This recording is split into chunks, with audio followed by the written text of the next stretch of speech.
सीधे मांस को थाली में लेकर अघोरी के सामने रख दी। बाबा बेटा को मारकर भोजन बना दी, मांस बना दी, लीजिए बाबा भोजन करो। लेकिन वो तो पहुंचे हुए भगवान थे, वो तो लीलाधारी थे, जान गए कि बेटा के मस्तक को चुरा कर रख ली और शरीर का मांस लाई है। अघोरी का खबरदार चंद्रावती, अरे मस्तक को रखी तुमको ठिठरी, अरे बदन का मांस बनाई है, इनकार हूं तेरे भोजन से, मस्तक का है चुराई है।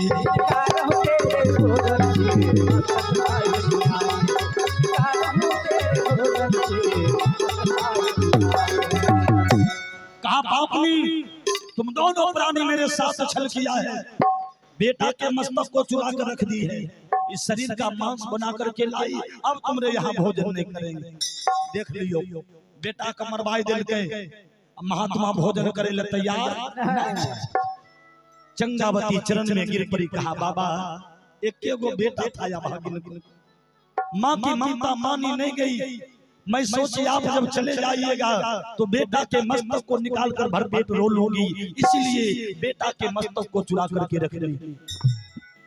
अघोरी कहा बेटा से बड़ा प्यार है, अब तुम्हारे दरवाजे पर उसी शर्त पर भोजन करेंगे।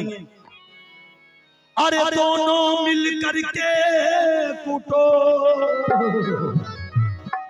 अरे उखल मस्तक को रख करी।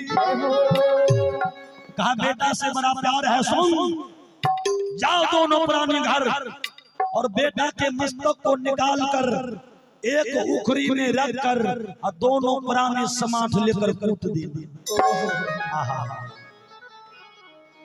अरे दोनों मिलकर के कूटो,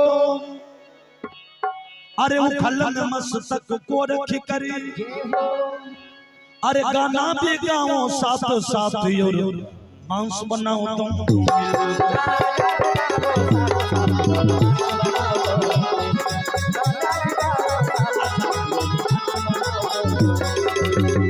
कहा जाओ बेटे के मस्तक को ले जाओ, डर के मारे धर्म के चलते चंगावती बेटा के मस्तक को निकाल कर लाती, सेठ ये कुकरी और समाठ लाता है। अघोरी कहा रख बेटा के मस्तक को। माताजी दोनों प्राणी बेटा के मस्तक को रखा, अघोरी कहा पकड़ समाठ, दोनों प्राणी समाठ को पकड़ता है और कहा बेटा के मस्तक को कूट।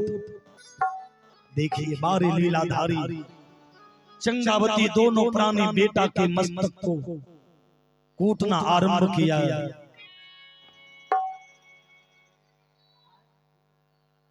और आप हैं फूलो बाबू फूलो दास जी, इनके तरफ से भी 100 रुपए का दान है। बहुत बहुत धन्यवाद, बहुत बहुत धन्यवाद।